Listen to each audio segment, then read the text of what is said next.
Dan Allah Subhanahu wa taala menyuruh kita, memerintahkan kita ya untuk mempelajari atau mentadabburi Al-Qur'an. Sebagaimana Allah katakan dalam surat An-Nisa ayat 82. A'udzu billahi minasyaitonir rajim. Afala yatadabbaruna al-Qur'an walau kana min 'indi ghairillahi lawajadu fihi ikhtilafan katsira. Apakah kalian tidak mentadabburi, tidak memperhatikan, tidak merenungi Al-Quran? Seandainya Al-Quran itu tidak bersumber dari Allah, saudara-saudara, saya ulangi, seandainya Al-Quran tidak bersumber dari Allah, lawajadu fihi ikhtilafan katsira, niscaya kamu pasti menjumpai di dalam Al-Quran itu akan banyak ayat-ayat yang kontradiksi, ayat-ayat yang bertentangan antara satu ayat dengan ayat yang lain. Tapi karena berhubung Al-Quran itu sumbernya dari Allah, sehingga kita tidak menemukan ayat-ayat yang kontradiksi itu di dalam Al-Quran. Subhanallah. Subhanallah. Ya, membahas apapun Al-Quran itu, tidak ada yang kontradiksi. Baik itu yang bersifat hukum-hukum, konsep tauhid, maupun konsep yang lain. Al-Quran tidak ada yang kontradiksi. Mungkin hanya berbeda redaksi saja, tapi substansinya sama. Contohnya apa? Konsep Al-Quran tentang tauhid, keesaan Allah. Di dalam surat Al-Ikhlas, Allah katakan, Qul huwallahu ahad. Katakan ya Muhammad, Allah itu esa, Allah itu satu. Allahus samad, Allah tempat bergantung. Lam yalid wa lam yulad. Allah tidak lahir, tidak pula dilahirkan. Allah tidak beranak dan tidak diperanakan. Walam yakul lahu kufuwan ahad. Dan tidak ada yang sama, yang tidak ada yang menyamai Allah Subhanahu wa taala. Nanti kalau Anda baca dalam ayat yang lain, redaksinya berbeda tapi substansi sama. Misalnya apa? Innani anallah. Allah memperkenalkan dirinya dalam surat Toha. Innani anallah. La ilaha illa ana. Fa'budni wa aqimis salata li dzikri. Kata Allah, innani anallah. Sesungguhnya aku adalah Allah. La ilaha illa ana. Tidak ada Tuhan kecuali aku. Ada berapa Tuhan di situ? Tetap satu. Redaksinya saja yang berbeda. Fa'budni, maka sembah kamulah aku. Wa aqimis sholata lidzikri, dirikan solat untuk mengingat aku, kata Allah. Tuhan tetap satu. Redaksinya boleh bermacam-macam. Dalam surat ayat kursi misalnya, Allahu la ilaha illa huwal hayyul qayyum. Berapa Tuhan? Satu. Berbeda-beda redaksinya, tapi substansinya sama. Artinya Allah itu esa satu. Di ayat manapun kita baca, tidak akan ada yang mengatakan Allah itu tiga atau Allah itu banyak. Tidak ada. Inilah Al-Quran sebagai kitab suci yang tidak ada kontradiksi di dalamnya. Maka kamu harus pikirkan itu, kata Allah. Berbeda kalau kita sudah baca nanti kitab-kitab samawi yang terdahulu, yang sudah mengalami perubahan itu. Konsep ketuhanan saja sangat berbeda jauh. Saling bertabrakan, saling kontradiksi antara satu ayat dengan ayat yang lain.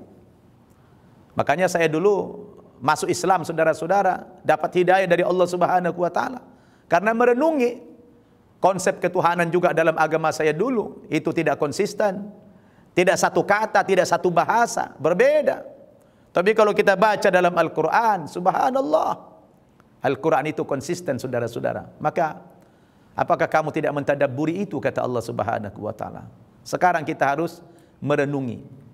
Makanya Allah sengaja menurunkan Al-Quran itu, menyampaikan Al-Quran kepada Nabi kita itu secara berangsur-angsur.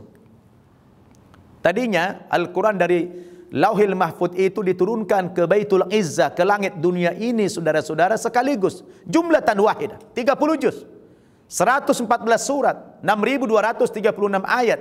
Menurut riwayat Ibnu Abbas radhiyallahu anhu, berangsur-angsur. Nah, baru nanti dari Baitul Izzah, dari langit dunia ini, disampaikan kepada Rasulullah sallallahu alaihi wasallam itu bertahap, berangsur-angsur. Itu membutuhkan waktu kurang lebih lamanya 23 tahun. Atau menurut jumhur persisnya kurang lebih 22 tahun, 2 bulan dan 22 hari. Kalau dibulatkan kurang lebih 23 tahun. Subhanallah. Jadi kalau ada orang non-muslim bertanya, kenapa itu Al-Quran tidak diserahkan kepada Nabi Muhammad sekaligus? Ya, kok berangsur-angsur? Kita bisa menjawab, Allah sengaja sampaikan Al-Quran kepada Nabi kita berangsur-angsur. Karena Al-Quran itu apa? Untuk dihafal, untuk dipelajari, untuk dijadikan pedoman, untuk dijadikan petunjuk, dan untuk dipraktekkan. Kan tidak mungkin kalau plek sekaligus, gimana mempraktekkannya? Langsung 30 juz, kan susah. Maka Allah Subhanahu wa ta'ala sampaikan kepada Nabi itu bertahap, berangsur-angsur. Dan kebetulan Nabi kita Muhammad sallallahu alaihi wasallam adalah buta huruf. Dia tidak bisa membaca, tidak bisa menulis. Maka untuk memudahkan beliau menghafal Al-Quran disampaikan bertahap. Dan malaikat Jibril setiap bulan Ramadan datang memeriksa hafalan Nabi. Ya, setiap bulan Ramadan malaikat Jibril alaihissalam datang memeriksa hafalan Nabi. Diperiksa itu. Dan setiap kali Nabi kita menerima wahyu, Rasul minta bantuan sahabat untuk menuliskan. Nah, di zaman itu kan belum ada kertas. Ya, ada yang menulis di tulang-tulang, ada di di pelepah daun korma, ada di batu-batu. Setiap kali Nabi menerima wahyu minta dituliskan oleh sahabat. Karena Rasul tidak bisa nulis sendiri. Beliau gelarnya ummi, buta huruf, bukan profesor, bukan doktor. Ya. Beliau gelarnya ummi yang buta huruf. Ada orang nanya saya, dulu saudara saya nanya, kenapa kau mengikuti Nabi yang buta huruf? Saya bilang sama saudara saya, ya, Nabi kami itu memang buta huruf. Tapi Anda jangan salah paham. Bukan berarti Nabi kami bodoh. Nabi kami punya kecerdasan yang luar biasa. Itu sudah diprogram sama Allah. Nabi kami itu buta huruf diprogram sama Allah, disetting sama Allah. Kenapa? Karena kelak Nabi Muhammad itu akan menerima wahyu Al-Quran. Seandainya Nabi Muhammad itu pandai menulis dan bisa membaca, kemudian dia mendapatkan Al-Quran, kalian akan menuduh Al-Quran itu karangan Nabi Muhammad sallallahu alaihi wasallam. Dengan beliau tidak bisa menulis, tidak bisa membaca, terbantahkanlah segala tuduhan orang-orang kafir, ya, yang seolah-olah Al-Quran karangan beliau. Tidak. Al-Quran bukan karangan Nabi Muhammad. Al-Quran itu 100% firman Allah. Dan saya katakan di awal tadi, tidak ada satu ayat pun perkataan Nabi di dalam Al-Quran. Perkataan Nabi itu ditulis dalam lembaran yang lain yang namanya kumpulan hadis-hadis Nabi. Jadi berpisah dengan Al-Quranul Karim. Nah, hikmahnya Al-Quran itu disampaikan secara berangsur-angsur supaya Nabi bisa menghafal dengan mudah, kemudian mempraktekannya dalam kehidupan sehari-hari. Sebab beliau sebagai qudwah, beliau sebagai panutan kita, ya. Maka dia harus memberikan contoh bertahap. Oh, tentang hukum begini penjelasannya. Subhanallah. Dan itu Allah jelaskan dalam surat Al-Isra ayat 106. Wa Qur'anan faraqnahu litaqra'ahu 'alan nasi 'ala muktin, ya, 'ala muktin wa nazzalnahu tanzila, ya.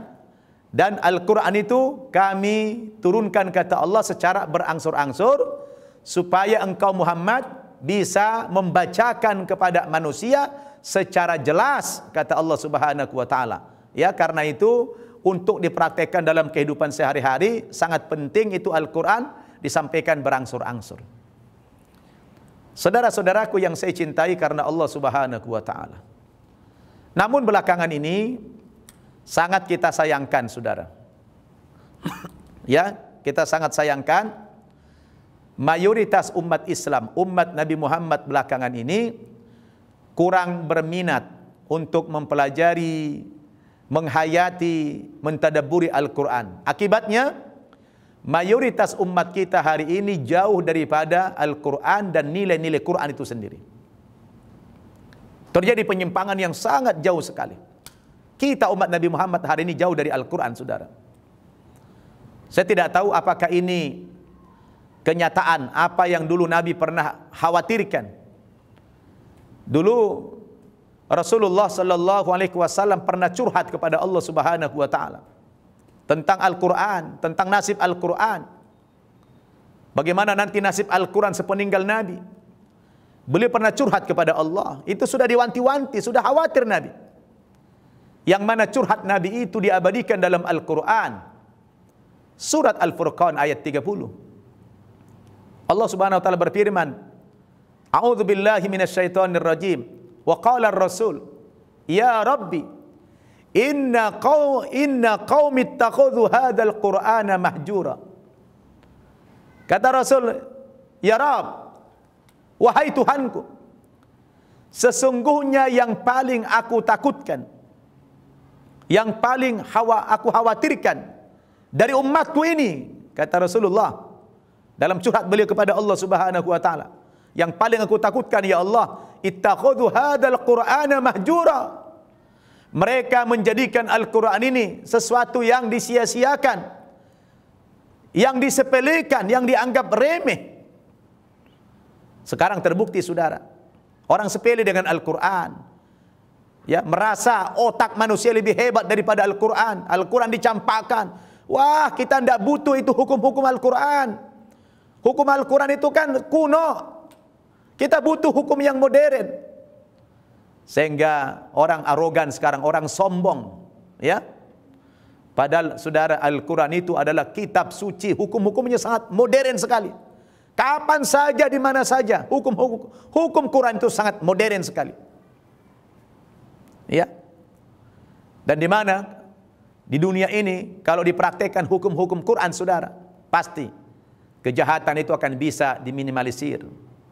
Penyimpangan-penyimpangan moral akan bisa diminimalisir.